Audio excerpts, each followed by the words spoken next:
I've changed the land that was in your name to mine. My eldest son's wife covertly changed the land I inherited from my late husband into hers. It's true that we've had our differences in the past, but I never imagined she would go as far as this. When I looked to my eldest son for help, he just stared at me with a cold gaze. You always bully my wife, Mom. You're the worst. If you feel even a bit guilty, just gracefully give the land to my wife and show some sincerity by living out your remaining years as a housemaid. My son was on his wife's side. Just to be clear, I never intended to bully her. In fact, I felt like it was me who was being bullied. But in this situation, I didn't think anything I said would get through. Feeling it was pointless to argue, I decided to leave as my son's wife suggested. So I should just leave, right? To which she retorted, not crying, huh? Pretending to be strong. But who is really pretending to be strong? What will happen after I leave? These two haven't realized it yet. My husband and I are both in our late 50s. We have 2 sons, both married and living away from home. So it's just the 2 of us now. We live in a rural area, exactly like what you'd picture. It's inconvenient without a car to the nearest station, and there's hardly a bus service. Only 2 an hour even during commute times, and none on Sundays or holidays. The only store around is a liquor store that's more like a general store. Our eldest son always hated this rural setting. He wanted to attend a more prosperous nearby high school, but ended up at a local agricultural school due to his grades. This led him to leave home as soon as he graduated. My eldest son married a woman he met while living in his dream city. Since then, he has continued to live in the city and seldom visits our family home. Except to see even when they visited for their marriage introduction, it was just a few times with no other contact. As family, there are times when we can't avoid each other. Traditionally, the wives handle the family matters, even though there's not much social interaction. So whenever I had to meet my son's wife, I always had to go to her, because she dislikes the countryside just as much. When I visit, they say, "You smell like the countryside," and spray deodorizer around me. At first, I didn't like it, but now I try to take it as a trivial matter. After all, our relationship is already distant, and I didn't want it to get any more awkward. Meanwhile, my younger son lives in a distant land due to his work. The town where my husband and I live is the same rural town where our younger son grew up, not much different from the countryside. The countryside is different from what I'm used to. My younger son says the drive isn't too bad and often visits us, showing concern for us. My younger son's wife is a very charming woman, easygoing in nature and shares similar values with us, so our relationship with her is incredibly good. Amidst all this, my husband passed away while still in his late 50s. I was overwhelmed with sadness by this sudden misfortune. But before he died, my husband often said that his only wish was for me not to struggle and to live out the rest of my life well after he's gone. He said that if the land and house that his ancestors had passed down became a burden or hindered my life in any way, I should prioritize my life first. In other words, he meant that once I inherit them, I can do as I please. While he was alive, he discussed this with our eldest son, who traditionally would inherit the land and house. But our city-averse eldest son, particularly his wife, vehemently rejected the idea, saying, "Why inherit useless countryside land when it's not prime city property?" So they opted for something else. The younger son also chose to inherit something other than the land and house. I later learned from my younger son that he thought it best for me to inherit the property because it was filled with memories of my husband and me. My younger son and his wife considered moving back to live with me, but it proved too much of a burden on his commute, so they gave up on the idea. Still, they've told me, "Don't struggle alone. If it ever becomes unavoidable, we'll welcome living together in the family home." I don't intend to sacrifice my sons' lives for the sake of the land and house. When the time comes, I'm prepared to make a clean break. So I ended up inheriting the land and house, while my sons equally divided the rest of the property. After my husband's death, development in the neighborhood began, and the value of the land started to rise. Empathize. I'm in my 60s now, but I still have the energy and enthusiasm to enjoy life in the countryside.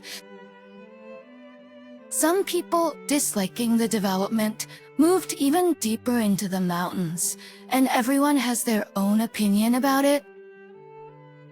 For me, if supermarkets and such are built nearby, I won't need to drive, and it seems like it could prevent family disputes over issues like giving up driving licenses in old age. Most importantly, if it reduces the worries of my caring younger son and his wife, I think development isn't all bad. Now, I'm honestly excited about the prospect of a more convenient life, but I never imagined that my peace would be disturbed by an unexpected move from my eldest son's wife.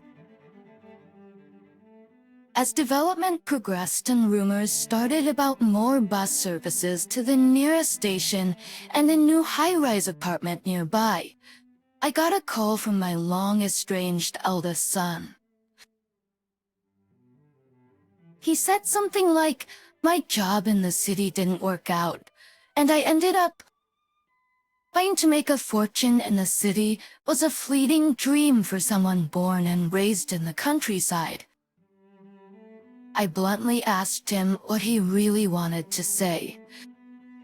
Then, he said he wanted to move back and live in the family home. I asked, "So, you mean you want to live together?" Essentially, during that time, my eldest son kept complaining about the countryside smell, just as usual. I wonder what changed his mind.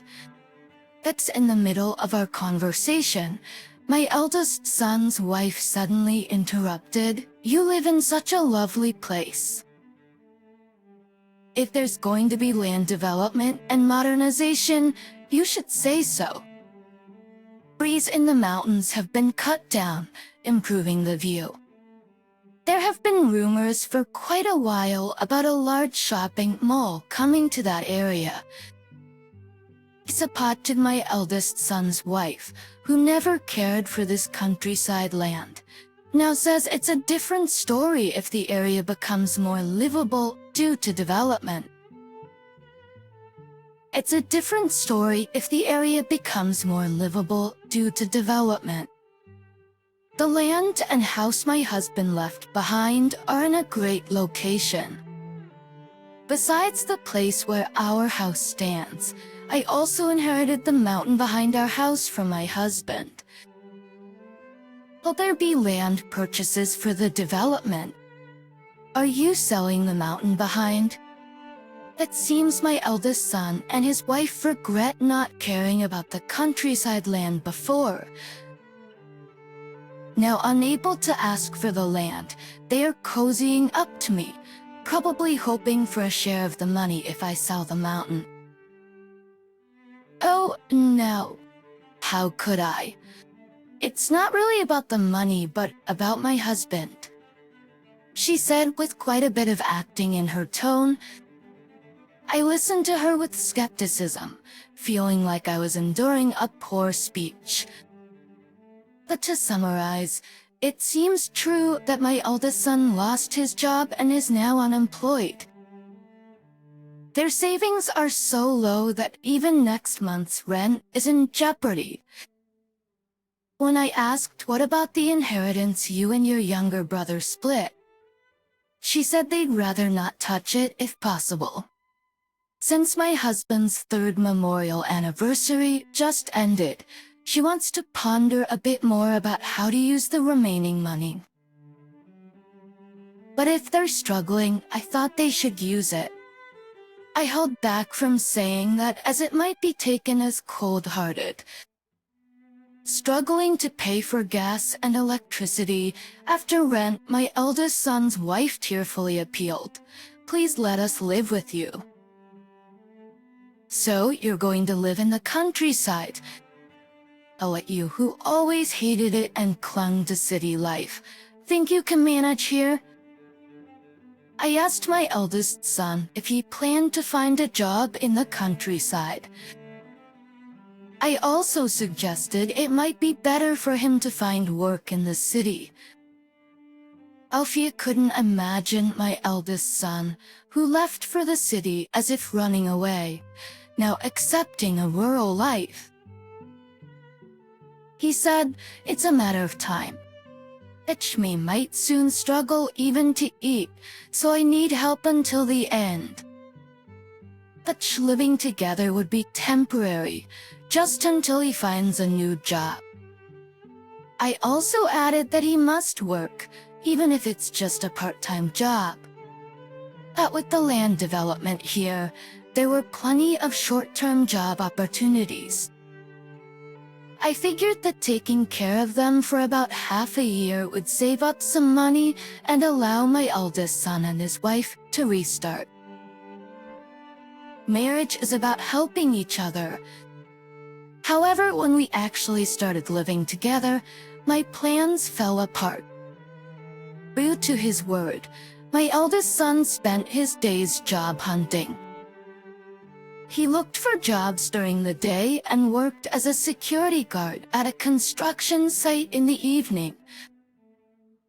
At first, my eldest son's wife seemed cooperative, but as he started spending more time away for job hunting and work, she suddenly changed her attitude. "Oh, this is so annoying. I can't deal with this. Upping with a pickup truck," she said. "It's just too much for me." Shopping had become a once-a-week affair, and a pickup truck was more practical for that purpose than a fancy city car. It was my eldest son's wife who had initially offered to do the shopping. But after going once, she refused to do it again, saying it was embarrassing to use a pickup truck. "I can't stand this country-style cooking," she'd start. She'd call traditional home cooking annoying and skip her turn to cook. One day, my eldest son's wife said she'd cook dinner, so believing her, I went to tend to the mountain behind our house. Regular maintenance is necessary to prevent the mountain from becoming overgrown. Especially important are things like seasonal changes and leaf removal. Since my husband passed, I've been hiring young people from the village to help. But I couldn't always leave it to others, so I occasionally checked on it myself. After a tiring afternoon, I returned home to find it dark and locked, unable to get in. I couldn't reach my eldest son's wife on her phone, and just as I was wondering what to do, my eldest son returned. As I was explaining the situation, my eldest son's wife arrived, and I asked her why she'd locked the house and where she'd been. "How could you?" I said. "Much good today.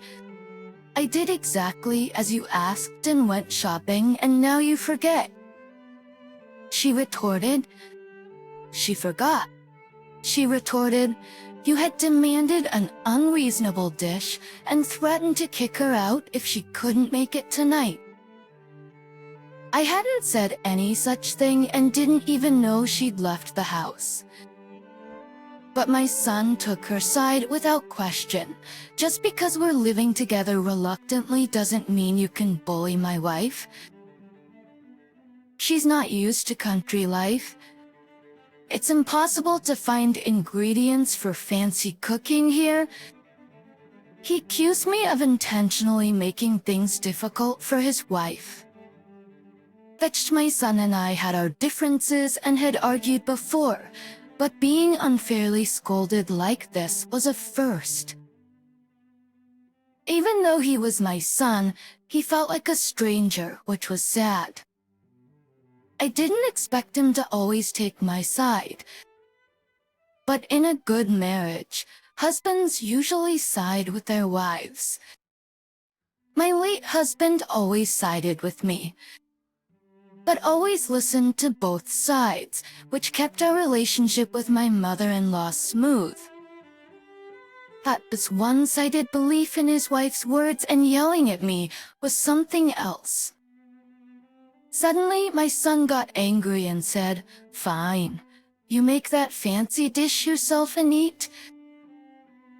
I'm going out to eat with my wife." He threw the house keys at me before leaving.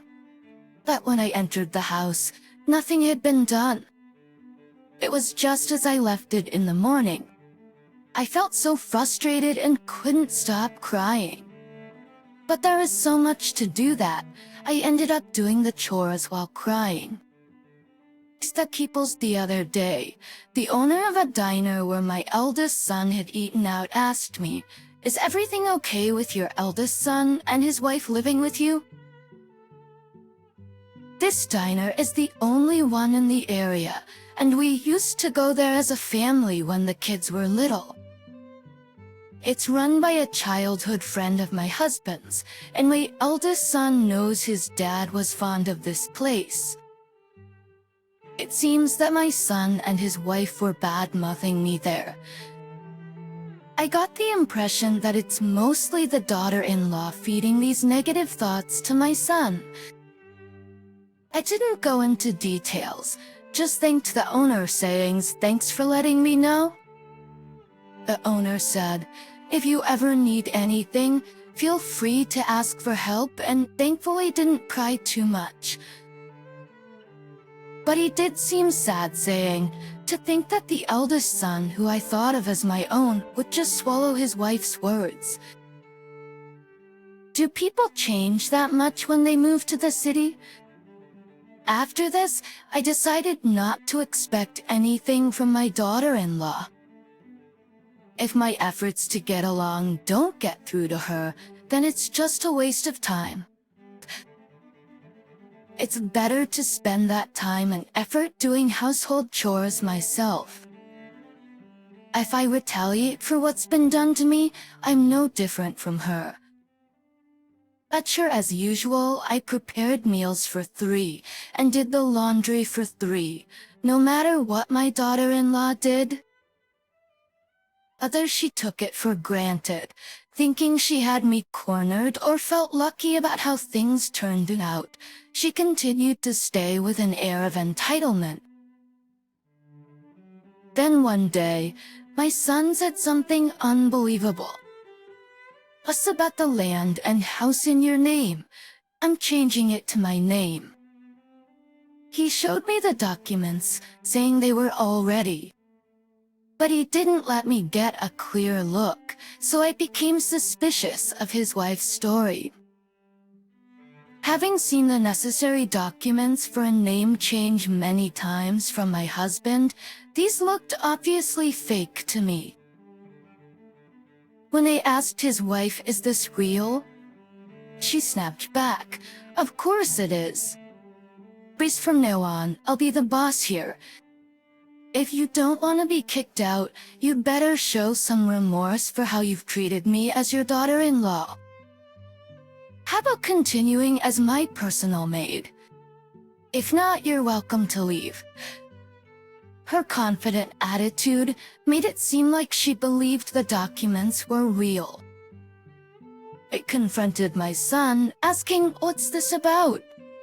He retorted, "If you can't keep the promise of living together, then you should be the one to leave." I tried to reason with him, but he accused me of being the first to break our agreement. It's shameful to be raised by the worst mother who bullies her daughter-in-law. If you feel bad, just retire and leave everything to your son. You shouldn't take out your hatred for me on my wife. It's the lowest thing to do. Aren't you embarrassed being a grown woman acting like this? It seems my daughter-in-law convinced him that I hate my son and therefore treat her harshly. The daughter-in-law, having heard from my eldest son about our differences in values and how we never really got along, probably used that to her advantage. Since my relationship with my eldest son wasn't great to begin with, it must have been easy for her to make it worse. I realized that nothing I say to my son now will convince him. Instead, I'll listen to everything they say. But give me a week to prepare. And my daughter-in-law was reluctant, but my son agreed. I needed a week to sort out what to take with me, find a new place to live, and handle other necessary arrangements. A week later, as promised, I left the house. As I was leaving, my daughter-in-law taunted me with a triumphant look. "Get out already." But without reacting, I left the house silently, taking a mental victory pose. This was the start of my counterattack. I was looking forward to what would happen in a month.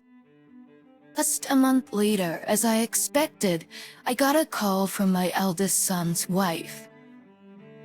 She was furiously excited, saying that she tried to sell the land immediately to get cash, but it was already under development and she was refused. In reality, there had been talks about selling the land along with the hill behind it as part of an area development plan.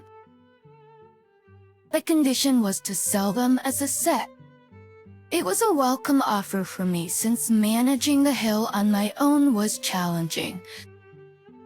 However, I had wanted to live a bit longer in the house I shared with my husband, so I had put the sale on hold. As of during this time, the issue of the house's aging came up. A relative who works in construction visited on my husband's death anniversary and mentioned concerns about the aging of the house, which had been in our family since my grandparents' time.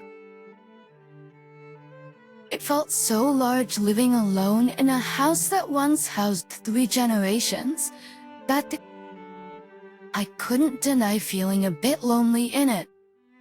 I started to think that it might be good to sell it after my husband's 7th death anniversary. Even if I rebuilt it, my sons were unlikely to live there. Hinting that the company interested in buying the land and hill said the development would take years, so there was no rush. But living with my eldest son and his wife shifted my plans slightly, and I decided to sell before my husband's 7th death anniversary. The company even offered to bear the cost of demolishing the house and clearing the land, which was a relief. I couldn't stand the thought of my son's wife, believing in a fake contract, taking over the land my husband left behind.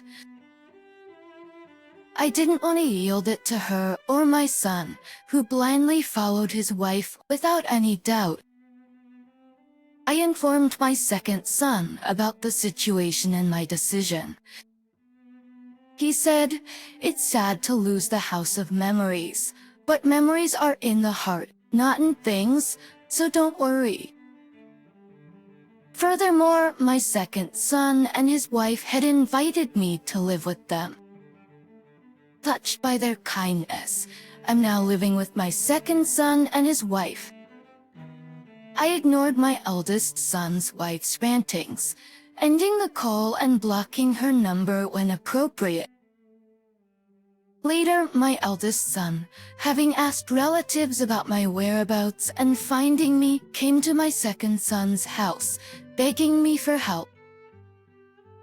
I almost sent him away, thinking it was too late, but he began to confess. It was all orchestrated by my wife. He then told me everything that happened after they drove me out. This all started when my eldest son's wife's friend introduced her to a judicial scrivener.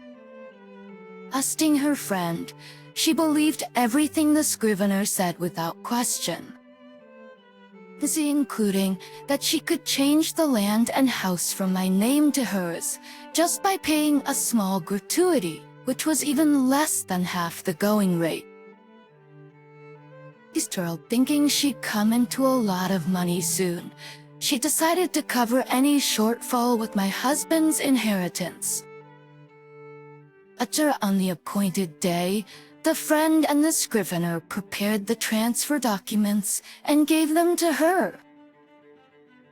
And she, without any doubt, believed them to be genuine and paid the gratuity. But once all the preparations were done, she explained everything to my eldest son when he returned from his part-time job. Tired as he was, he didn't think deeply and trusted her because she said so. Sure, if you think about it, it's absurd that the wife of a living son would become the owner of his family home. It'll be more convenient for your mother if it's in my name.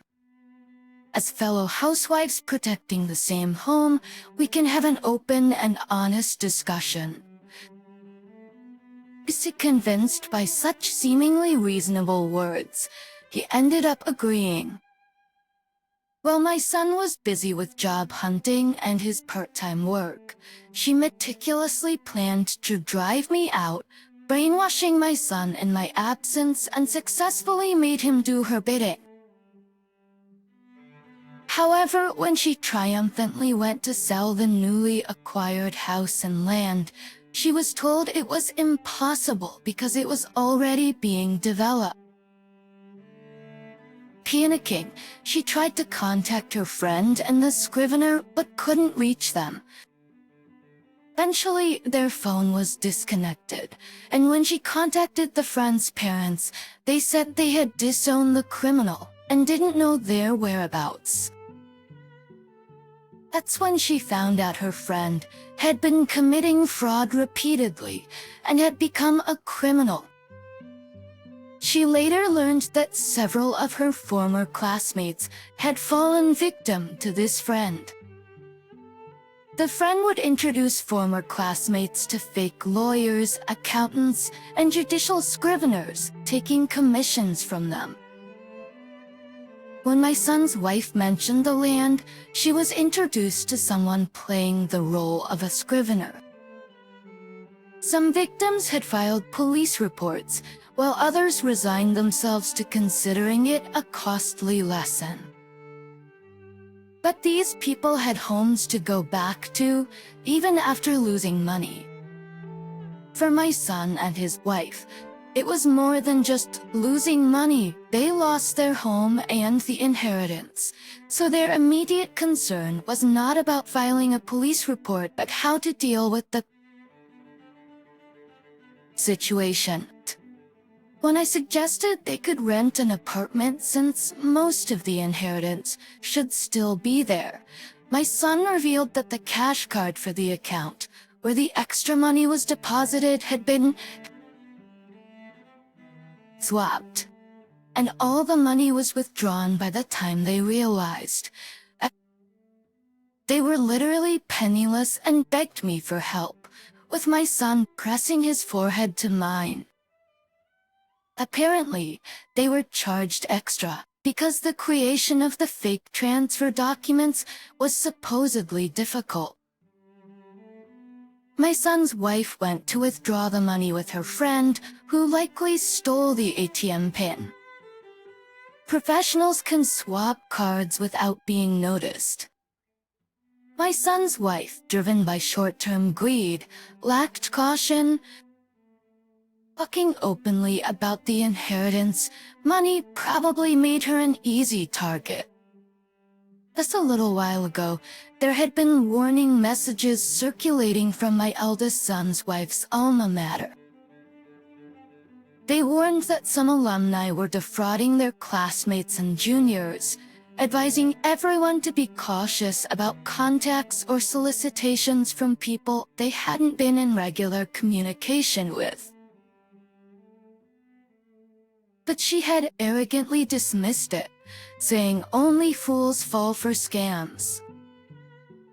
I told them it was their own doing, driven by greed, and refused to help. There should still be some money that my son had saved from his previous work. He had saved some money from his part-time job, but he dismissed it, saying, "There's no way I saved any of that meager part-time job money. It all went to drinks with friends." Enter. Apparently, he had spent all the money he initially saved on going out drinking with his coworkers. "I'm not to blame for your lack of planning," I said, pushing my eldest son away once again. Perhaps as I was getting frustrated with his persistent pleading, my daughter-in-law from my second son's family came home. Seeing her formidable presence, my eldest son might have felt a sense of danger and decided to leave. My daughter-in-law enjoys physical activities and recently started learning self-defense. She happened to return from her class just as my eldest son was there, and he got scared and ran off on his own. "I'm grateful for your timely return," I said to her, expressing my thanks. Later on, the eldest son and his wife started working as live-in staff at the diner run by my husband's childhood friend. However, they were soon kicked out for continually complaining about the low wages compared to those in the city. Do they not know how to repay someone's kindness? After that, nobody was willing to help them. Files. One day, while living in cardboard boxes, they saw a new house being built on the land where our family used to live. My son's wife, in a fit of madness, broke into the house. "This is my land and house. It was supposed to be mine," she ranted, squatting in the house, which led to her arrest by the police. When the police contacted me to take responsibility for her, I refused. She then started a silent protest, refusing to speak unless I came. Even when the police asked for my help in persuading her, I refused.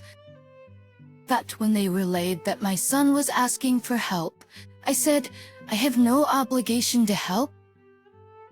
Well, it seems she was believed due to similar complaints. It didn't erase her crimes.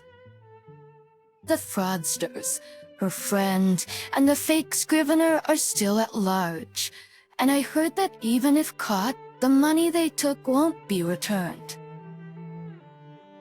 It seems this ordeal has finally opened my son's eyes, not just about being swindled but also about misusing the inheritance. The couple eventually divorced. My son, unable to find stable work, seems to be struggling, while his ex-wife, fed up with rural life, returned to the city and worked in a bar at the city's edge. However, she suddenly disappeared one day, apparently after accumulating significant debt. I've now officially started living with my second son and his family. Initially, our cohabitation was on a trial basis due to the situation with my eldest son's family. I didn't want to be a burden to my daughter-in-law, but living together turned out to be harmonious. We can speak our minds without tension, and my daughter-in-law, who is not overbearing, and I get along very well. We share similar tastes in food, exchange recipes, and enjoy our days together. Our relationship is so good that neighbors think we're actually mother and daughter. As my husband wished, I'm now enjoying the rest of my life with my second son's family. I visited my husband's grave, looking forward to sharing these stories with him.